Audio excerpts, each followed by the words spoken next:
Good morning, friends. We are in Chapter 3, Escape. The barn was very large. It was very old. It smelled of hay and it smelled of manure. It smelled of the perspiration of tired horses and the wonderful sweet breath of patient cows. It often had a sort of peaceful smell, as though nothing bad could happen ever again in the world. It smelled of grain and of harness dressing, and of axle grease and of rubber boots and of new rope.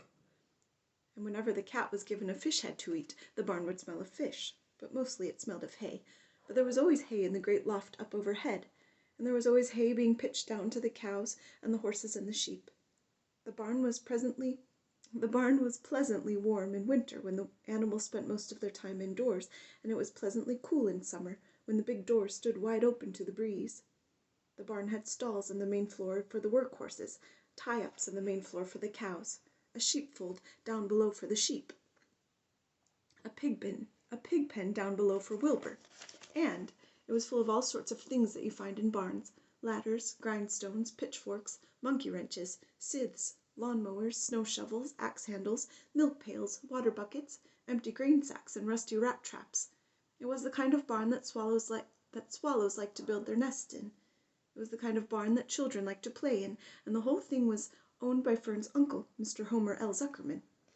Wilbur's new home was in the lower part of the barn, directly underneath the cows. Mr. Zuckerman knew that a manure pile is a good place to keep a young pig. Pigs need warmth, and it was warm and comfortable down there in the barn cellar on the south side. Fern came almost every day to visit him.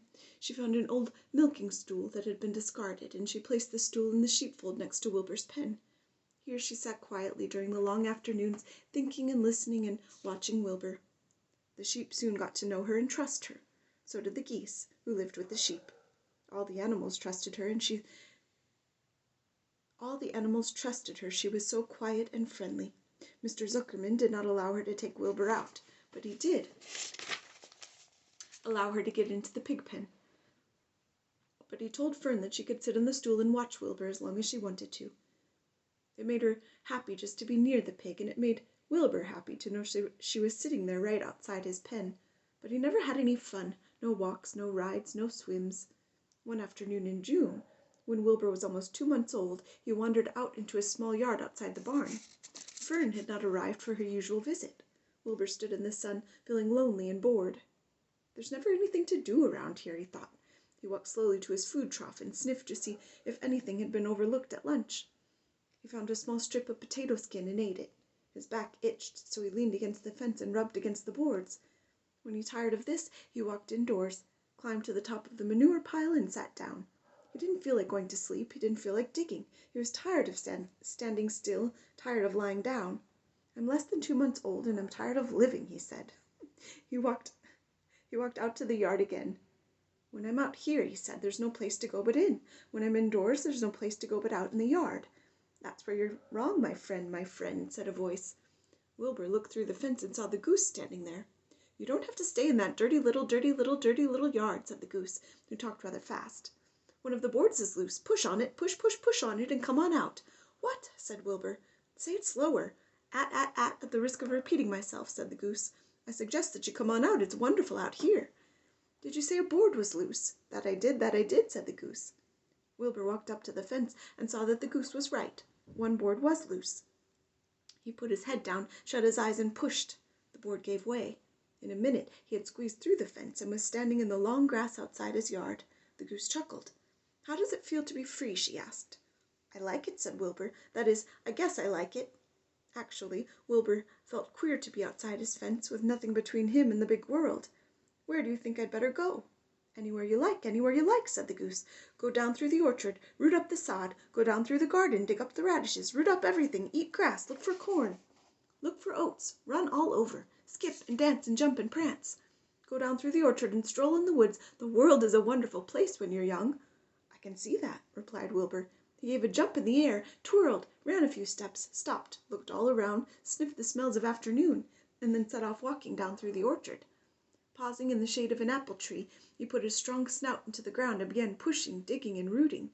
He felt very happy. He had plowed up quite a piece of ground before anyone noticed him. Mrs. Zuckerman was the first to see him. She saw him from the kitchen window, and she immediately shouted for the men. "Homer!" she cried. "Pig's out! Lurvy, pig's out! Homer, Lurvy, pig's out! He's down there under the apple tree." "Now the trouble starts," thought Wilbur. "Now I'll catch it."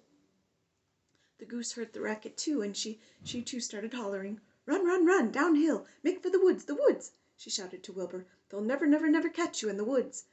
The cocker spaniel heard the commotion, and he ran out from the barn to join the chase. Mr. Zuckerman heard, and he came out of the machine shed where he was mending a tool. Lurvy, the hired man, heard the noise and came up from the asparagus patch where he was pulling weeds. Everybody walked toward Wilbur, and Wilbur didn't know what to do. The wood seemed a long way off, and anyway, he had never been down there in the woods and wasn't sure he would like it. "Get around behind him, Lurvy," said Mr. Zuckerman, "and drive him toward the barn. And take it easy, don't rush him. I'll go and get a bucket of slops." The news of Wilbur's escaping spread rapidly among the animals on the place. Whenever any creature broke loose from Zuckerman's farm, the event was of great interest to the others. The goose shouted to the nearest cow that Wilbur was free, and soon all the cows knew.